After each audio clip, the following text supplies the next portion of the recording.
Hey, Slater Crusaders. America's the greatest country in the world. Thanks for being here. Donald Trump spoke last night on Fox News, and of course, it's never good enough if the former... Listen, the left knows nothing else but ripping on Trump. It's just what they do. If he says nothing, or if he says anything, then or if he says nothing, they criticize him for saying anything. If he doesn't say anything, then why isn't he speaking out? And if he speaks out, oh, he shouldn't be saying it, right? You can never do the right thing.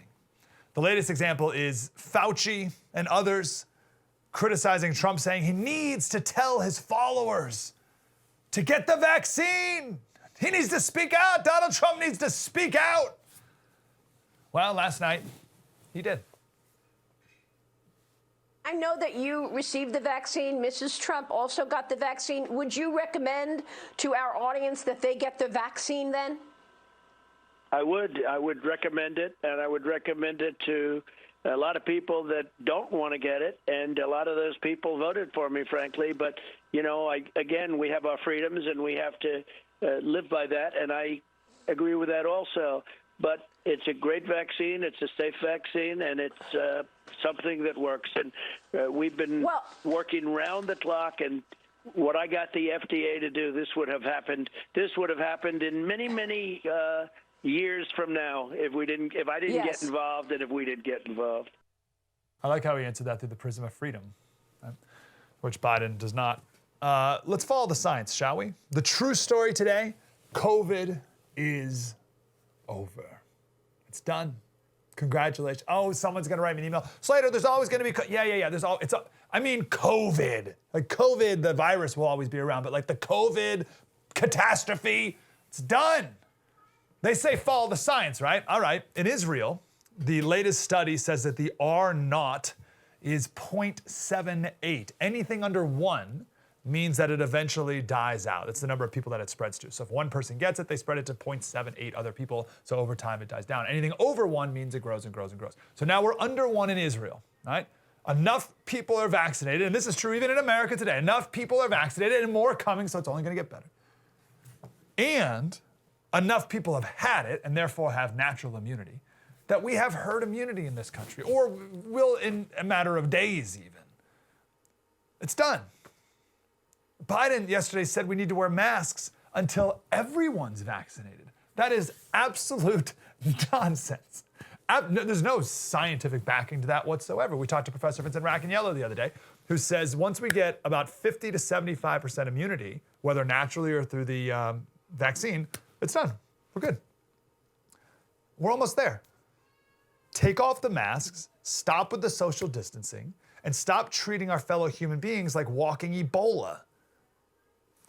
I'm going to talk specifically about schools now. There is zero medical reason why schools should not reopen. There's no medical reason whatsoever. By reopen, I mean fully and completely and without distancing, without masks.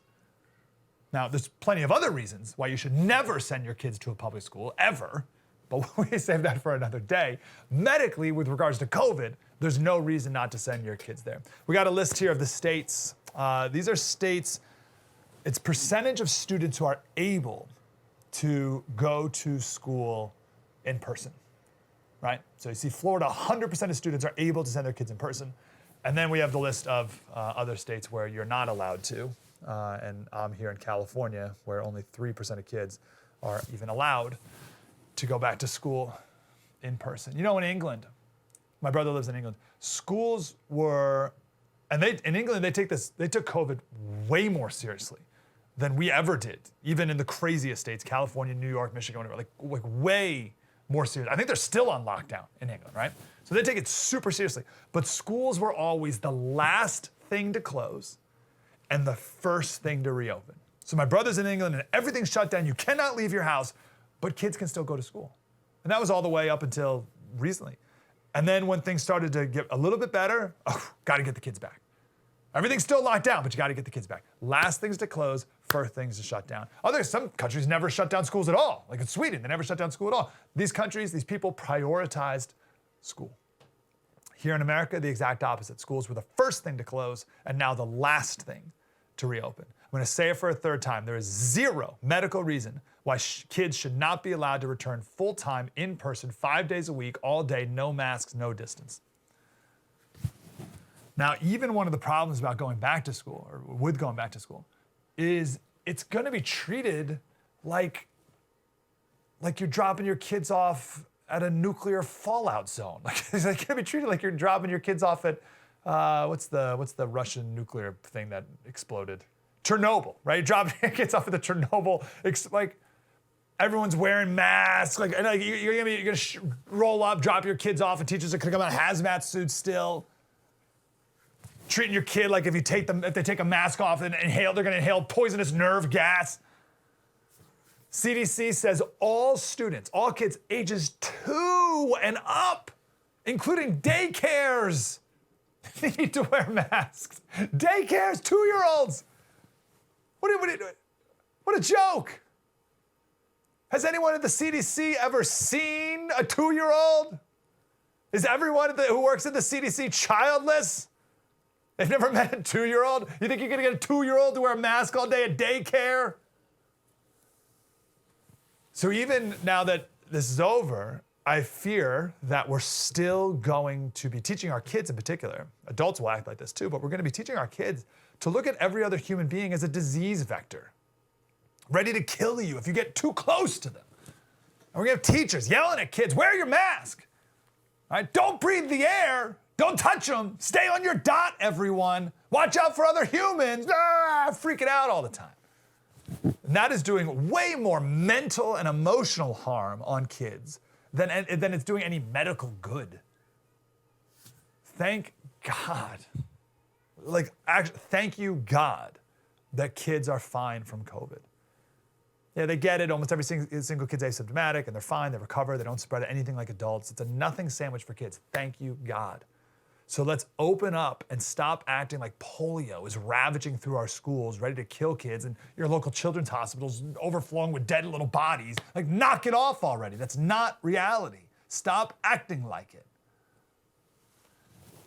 That's schools, same for churches. I don't know what the situation is where you are, but still in California, we still can't go to church. This is the pastor of North Valley Baptist Church in Santa Clara. They've been fined over $100,000 by the county for meeting inside. They couldn't do it anymore. They couldn't pay the fines anymore. So they've been meeting outside. And here's their pastor pleading to the governor. I'm not some wild maniac, but let me just tell you this in closing. We have had 0 deaths in our church of thousands of people. We've had 0 hospitalizations, and the few that have gone in to be hospitalized were sent home and said, take 2 Tylenol. We've had less than 20 cases in our church. We're healthy, we're open, and yet we're obeying all the laws. Here's what I'm asking you to do.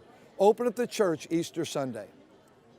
I'm asking you, secondly, let us take the mask off. Let us have the capacity crowd. Let us worship God. Let us have choir. It's hard to believe as a pastor, I'm asking government, can we open up? This is not a communist country. America has never shut the church down one Sunday. Spanish flu, never shut it down. All these different various viruses and illnesses and sickness, we've never closed the church. We have been closed 52 Sundays. Sir, with all due respect, enough's enough. I'm dealing with, in our area here, suicide, drug addiction, there is domestic violence, children are losing their education, and we need to get back. Easter Sunday. I love that line. I'm not some wild maniac. Pretty wild that we're begging our governor to let us go to church again. I'm clearly mispronouncing his name, Jay Bhattacharya. He's a professor of medicine at Stanford. He works at the National Bureau of Economic Research. He directs Stanford's Center for Demography and Economics of Health and Aging. Right. He's got 4 degrees from Stanford. He's got a medical degree from Stanford Med School, PhD in economics. Like, he's no chump. And he says, I stand behind my comment that the lockdowns are the single worst public health mistake in the last 100 years. We will be counting the catastrophic health and psychological harms imposed on nearly every poor person on the face of the earth for a generation. There's no doubt that's true. We've talked about so many consensus issues, consensus science issues in history. And the truth is, the true story is, that the scientific consensus has a really bad track record. Time and time again, the consensus says one thing and they turn out to be very wrong. This one, COVID and the COVID hysteria around it, takes the cake. And now we're at a point where people are still clinging to it.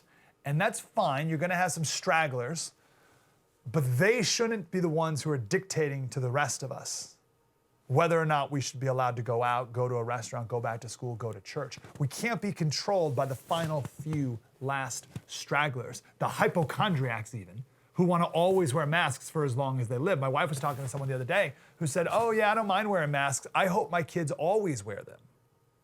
Okay? You do whatever you want, lady, but you're not going to dictate what's going to happen to my kids when they go to school.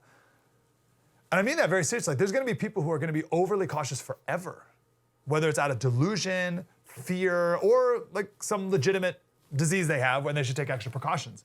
But since when has ever such a small group of people controlled the entire rest of a population and shut down economies and schools and churches?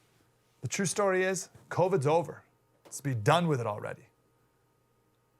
True story. Mike Slater. Spread the word.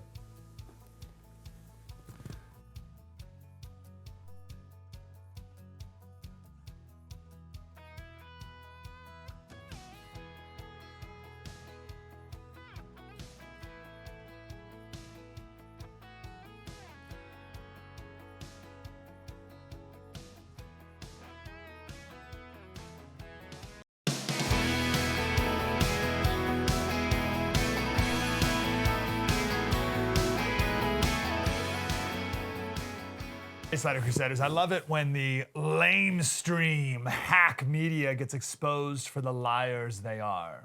And it's not the worst thing when it happens.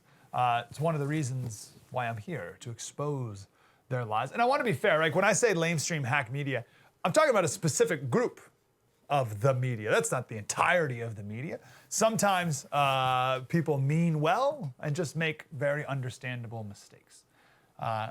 Everyone is,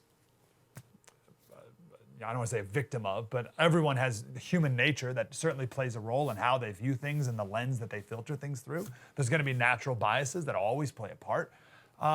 And sometimes they lie for profit and power. I think it's important to have that nuance and understand all the different forces that are at work. You're better off just not believing anything they say. Everything must be met with maximum skepticism. Do you remember a couple weeks ago, or a couple months ago, January 3rd to be exact, Washington Post ran this headline right here in newspapers all across the country. I just want to find 11,780 votes. That's in a quote. Trump pushes Georgia Secretary of State to recalculate vote in his favor. So we got to take ourselves back. I mean, it's March right now, so take ourselves back in time. This was after the election. This was before the inauguration. The media was saying that Biden won, he's the next president. Trump said, we got to root out the fraud, we got to follow the laws. And the media painted him out to be a dictator who's committing a coup, right? Here's some of the article. President Trump urged fellow Republican, the Georgia Secretary of State, to, quote, find enough votes to overturn his defeat in an extraordinary 1-hour phone call Saturday that election experts said raised legal questions. And I'm thinking, you read that and you're like, what election expert? And this is a great insight into how the media works. They quoted a law professor at Ohio State for some reason. Like, why that guy? Well, they got their quote. This is what they wanted. This guy said the call was inappropriate and contemptible and should prompt moral outrage. So here's that guy telling you exactly how you need to feel about this. Did he hear the call? No. Nope. Was he there? Nope. But how does he feel about it? Well, he'll tell you. And I'll tell you how you should feel about it too. It was inappropriate and contemptible and should prompt moral outrage.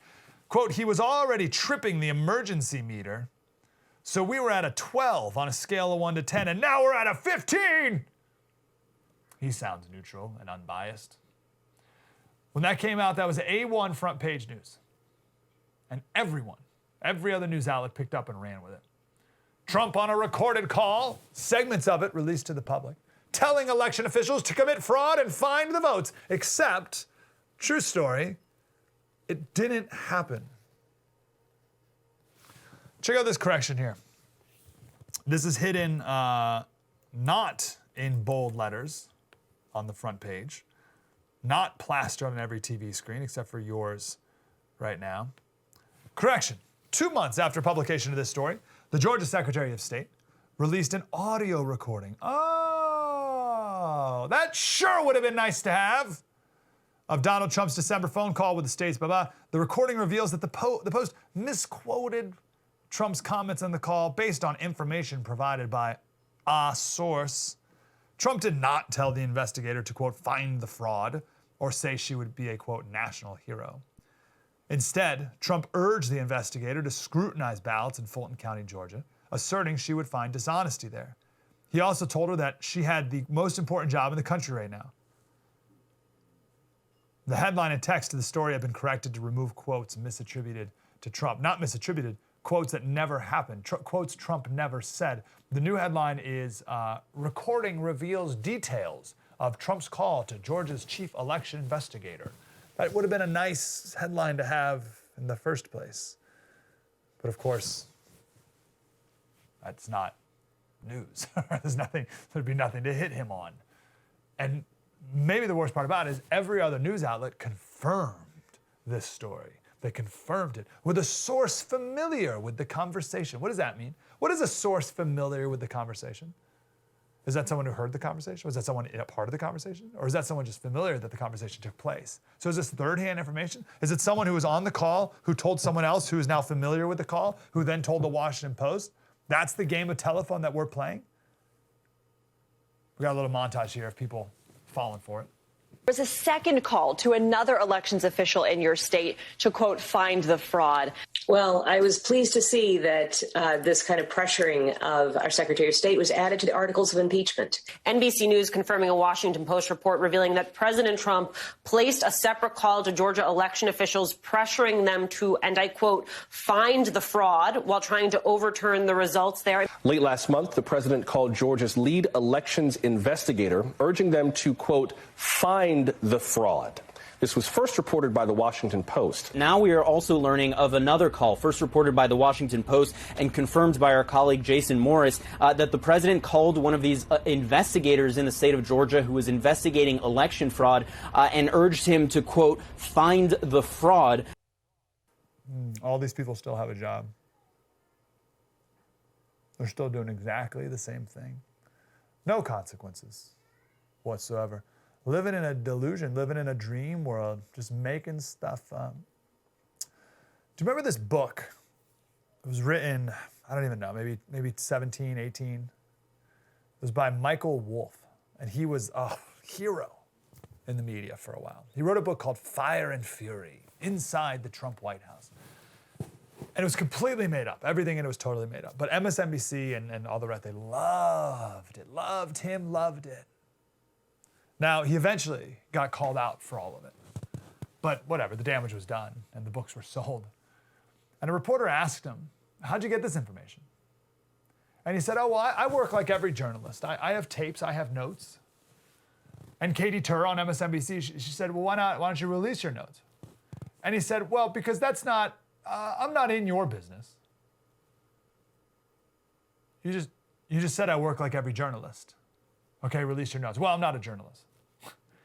He said, my evidence is the book. Read the book for $29.99.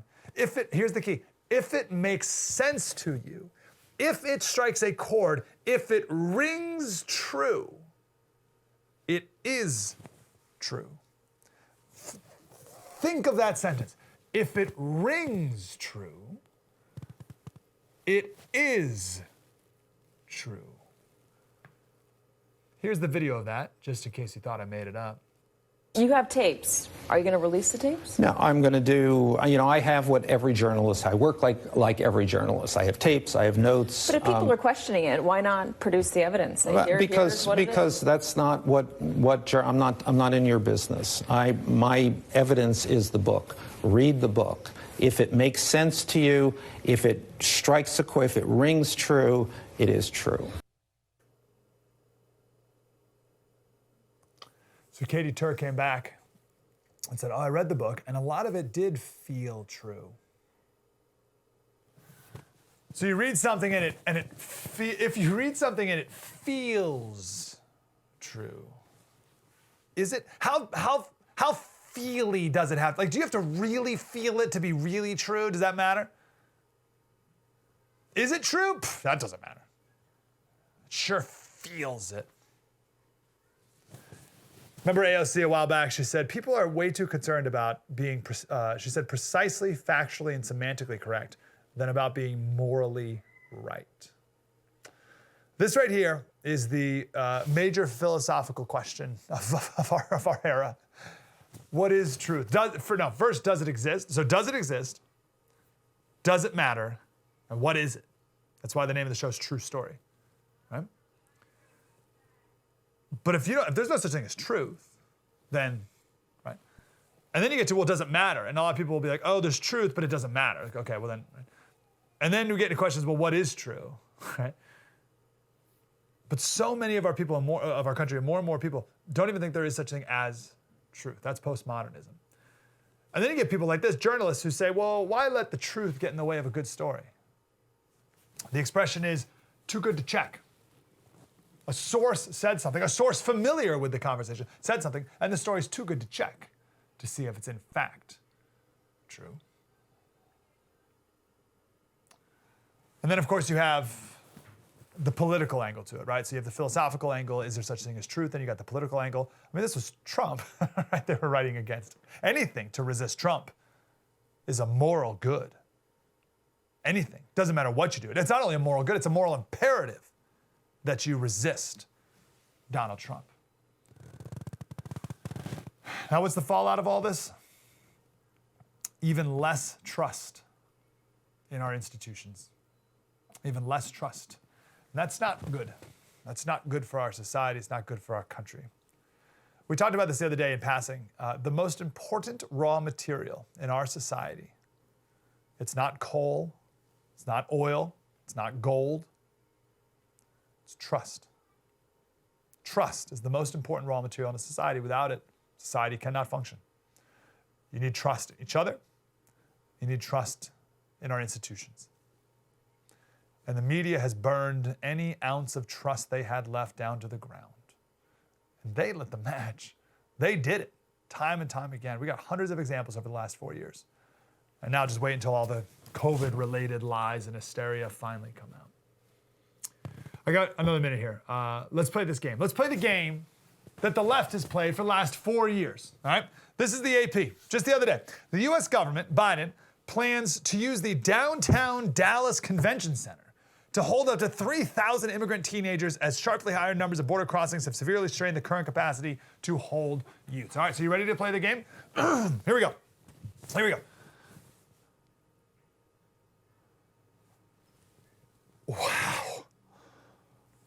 Wow. I am literally shaking. This isn't just kids in cages. These are kids in internment camps. Biden is an absolute monster. I don't even know my country anymore. What is this place? Where are we living? Who are these people? They're absolute ghouls. Every Democrat in America should be calling for impeachment. And if you don't, you're just as bad as Joe Biden. Keeping our kids in internment camps. It's outrageous.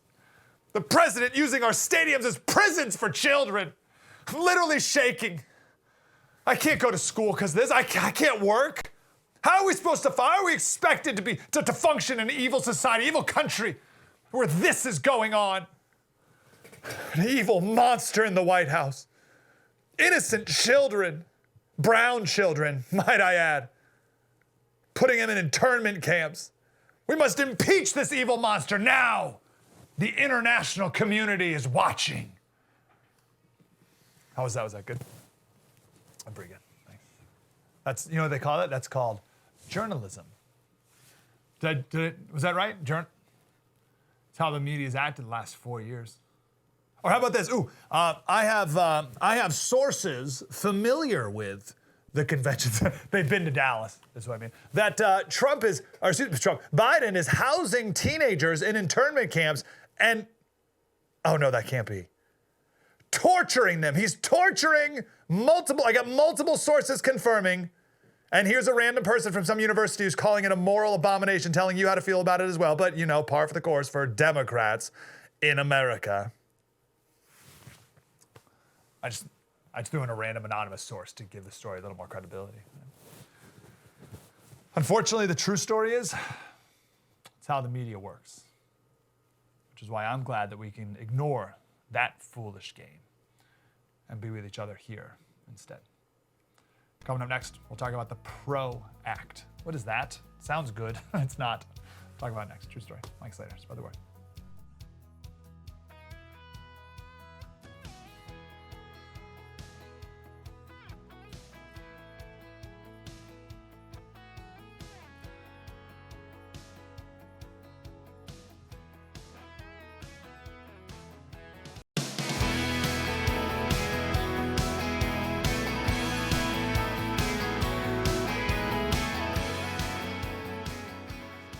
Hey, Slater Crusaders. So when I used to live in Tennessee, shout out Jackson, Tennessee, we would always look at California and see what's going on in California, because California was a bit of a crystal ball for what terrible things are going to be coming nationwide to a state near you. Well, now that I'm in California, I'm in the belly of the beast, here to tell you what is coming. We passed a bill a couple years ago called AB 5, passed by one of the worst assembly people in the state.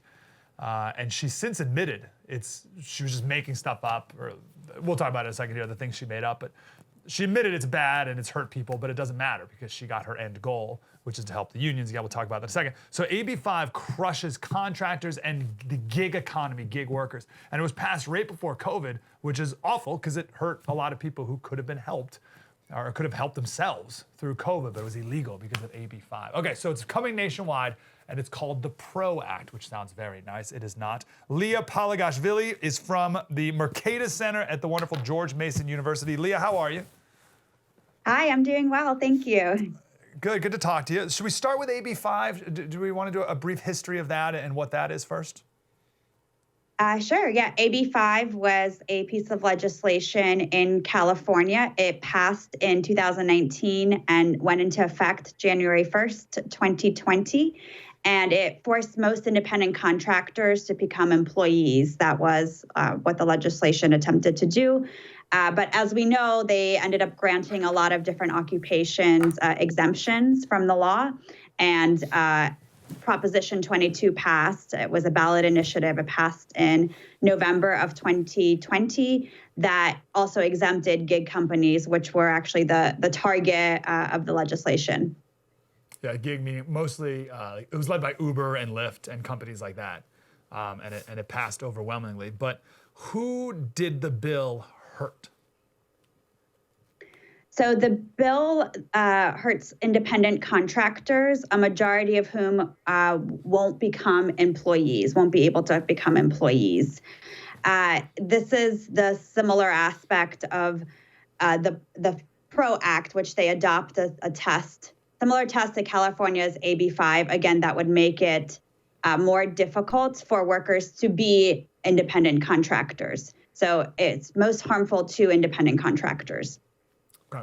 What kind of jobs are independent contractors? Like who? So I know writers were a big problem. And this is the thing that Lorena Gonzalez, the California Assemblywoman, she admitted she just made up. It was something like a writer, and like a writer can only submit, it was like 15 pieces per publication per year or something. Do you remember what the number was? 35. That was one of the exemptions that they tried to do, but it also ended up backfiring because Vox, for example, they had to fire 200 freelance writers because they wouldn't be able to hire them as employees in compliance with the law. Yeah, so you had these people And that's what Lorraine Gonzalez made up. She's like, they asked her why did she come up with 35. And she's like, oh, I don't know. We just came up with 35. So you have a writer who writes for Vox, who's obviously going to be on the left side of the spectrum. They're freelance writers, independent contractors, as you put them. The intent was to have Vox hire them, or that was what Lorraine Gonzalez and the left thought would happen, or wanted to happen, or said would happen. But Vox couldn't hire them, so they just fired. So now those writers weren't making any money. Is that the story? That is the story, yeah. So the intention, like I said, the intention of the rule is they want more independent contractors to become employees. And the reason they want more independent contractors to become employees is because, as we know, independent contractors don't have access to employment-based protections and labor regulations, such as the minimum wage or overtime regulations or paid leave. And again, so the intention, and I highlight and put it in bold, is that it would lead to more independent contractors to be reclassified as employees, and therefore it allow more workers to receive those employment-based benefits. Unfortunately, though, the intention does not equal the reality, and so we can't hang our hat on the intention. We have to understand the reality, which means understanding the consequences and the implications from things like California's AB 5 or the PRO Act. And what that means is what we look at the economics research, right? And it suggests that this rule would create more harm than good because a majority of independent contractors would become neither employees nor independent contractors. So in other words, most independent contractors would lose their jobs completely as a consequence of the PRO Act.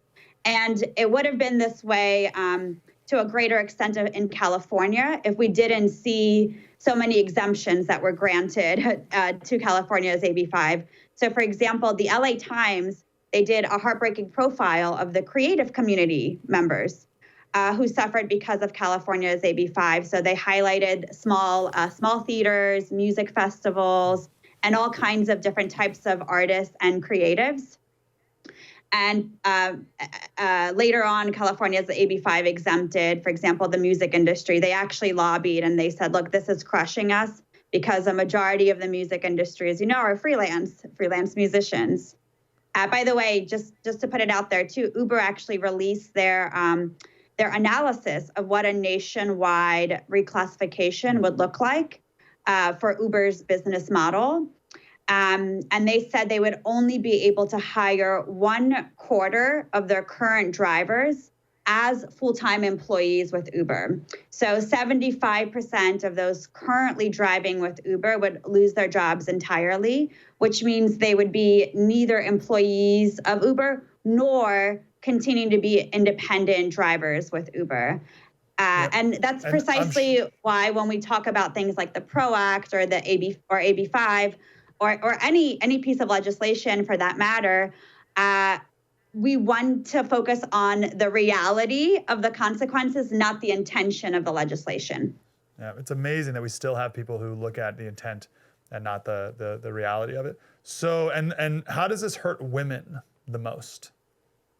Right. So this is pretty interesting. So if you look at research, if you take out the transportation sector entirely, so there are some studies that look at this. If you take out the transportation sector entirely, women actually comprise of a greater portion of the independent workers or independent contractors of that workforce than do men. And actually recent growth of independent contractors, there's been a greater growth of women as independent workers relative to men as independent contractors.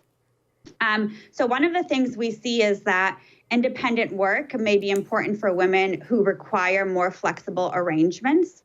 And so to the extent that these specific independent work opportunities provide flexibility of work for those who need it. And by the way, one of the main things we know from gig work or independent contracting or freelancing is that it offers individuals a lot of flexibility.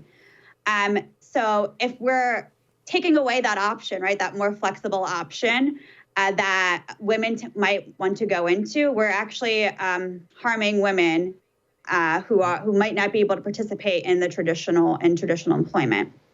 absolutely. Just to give you an idea, by the way, we often don't think about women as independent workers because we have Uber or DoorDash as our conception of gig workers or contractors, and those are, those are mostly male drivers, we'll see. But like I said, if you take out the transportation sector entirely, we actually see more women participating in the independent workforce. Etsy is a platform. 86% of their women, 86% of the online sellers are all women. Same thing for care.com, which is a platform for nannies, personal care aides, dog walkers, 95% women. So we don't see that for Uber, for example. We might see 19% in Uber.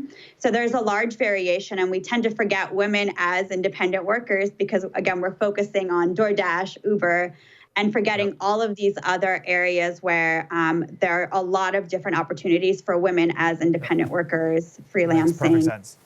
Yep. Leah, I got one last question. We got to run, but where is the PRO Act? Actually, two questions. We got to go. Does the PRO Act have any exemptions? And where is this legislation in the process right now? As of now, I haven't seen any specific exemptions, although as we saw California's AB5 play out, there might be some along the way as different industries might lobby to be exempt, or just makes it worse. Or others just might ask for it because they'll just demonstrate harm after the rule. And where it is in the process is it passed the House and it will be going to the Senate next. Does it need 60 votes? It needs to pass the Senate, yes. Yeah, 60, wow. All right. Leah Palagashvili from the Marketa Center. Thanks for your insight, Leah, appreciate you. Thank you so much for having me here. Yeah, my pleasure. Let's do it again. So I told you it's California, right? It starts in California and sweeps across the country. But you know the way to get around this, right? I hope you picked up on it. It's easy. Oh, you support the PRO Act? Wow, you hate women? You support the sexist, anti-women PRO Act? Why are you so sexist? Why do you hate women so much? Wow.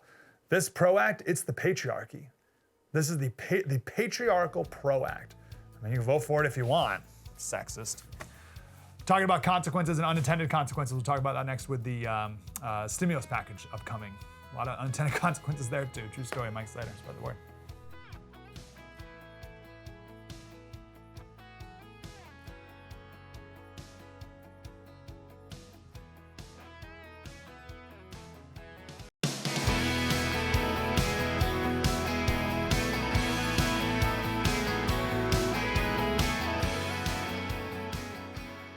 Hey, Crusaders, just like the PRO Act we just talked about, we got to judge things not by their intent, but by their actual results. The stimulus package, people think it sounds good, but how many jobs is it actually going to destroy? Casey Mulligan's here. He's a professor of economics at the wonderful University of Chicago, and he was the chief economist on Trump's Council of Economic Advisors, wrote with the great Stephen Moore an article in the Wall Street Journal. How many jobs will the stimulus kill? Mr. Mulligan, how are you, sir? Very good. Today, it's Stephen O. Moore. What did I say? Who did I say? No, I'm kidding you. Today is Stephen O. Moore. I got you. I forgot. Exactly. Isn't it for everyone it is today? How about this line right here? This bill would create one of the largest expansions in government welfare benefits since the birth of the modern welfare state. What does the bill do exactly? Well, there's a big pile of things. I would say one of the biggest would be the very generous unemployment benefits being extended, the bonuses. If you remember back to the Obama days where they had quite an unusual program for themselves, it was $25 a week bonus. Now we're up to a $300 a week bonus. So that's more than an order of magnitude more bonus. And that people can live with normal or above normal incomes without working at all, just from that part. And then there's health insurance for the unemployed people in that bill that further adds to it. There are states are penalized for cutting taxes on their workers, even in their own state. And there's a whole big expansion, almost a doubling of Obamacare. Really? What's the problem with this, Mr. Mulligan? We're just helping people. Yeah, helping people is, of course, desirable. And that was the starting point. You shouldn't be helping them to the point where the people being helped have more than the people doing the helping. You know, things are produced and income is created in our country by work. And we've created a situation where an awful lot of people, tens of millions, can get more by not working rather than joining the working. How many jobs do you think will be destroyed because of this bill? We estimated between 5 to 7 million. Could be a little more, could be a little less. It's tough to know because, as I said, this is really out of bounds of what we've seen before in our country. We have to start to look to other foreign countries who have tried this craziness in the past and incidentally gave up on it pretty quick. What does the left say about it, the supporters of it, about the economic impact, right? Because obviously they don't say it's going to destroy 7 million jobs. So what's their argument as to why it's going to be good? I mean, the main argument I heard, they say, oh, well, there was a study at Yale that found that these sort of factors aren't important right now. Yeah, they've been important for human history, but these factors are maybe taking a vacation. Now, of course, it's just one study, and they give you no metric. How do we know when we're back to normal? The bill has, it doesn't say, oh, we're going to look at job openings or some other metric, and we'll cut this bill off if normality returns. Yeah, wow, what a good point. Yeah, there's no end to this. Well, there's nothing more permanent than a temporary government program, of course. Right. Sir, we only have 1 minute. I hate that, but what's your suggestion that we should do instead? Well, it would be targeted, and we've done this before when we had a new trade deal that especially hurt a particular industry. We had a targeted unemployment program for that industry. And that could be done here because the pandemic has disproportionately hit particular industries. Travel and hospitality would be a few. But there are other industries like schools who should be running normal or maybe above normal, given that kids don't have much else to do than learn these days. I saw here in the article you said suspend payroll taxes for people who make $100,000 or less, because that would give everyone a 7.5% raise.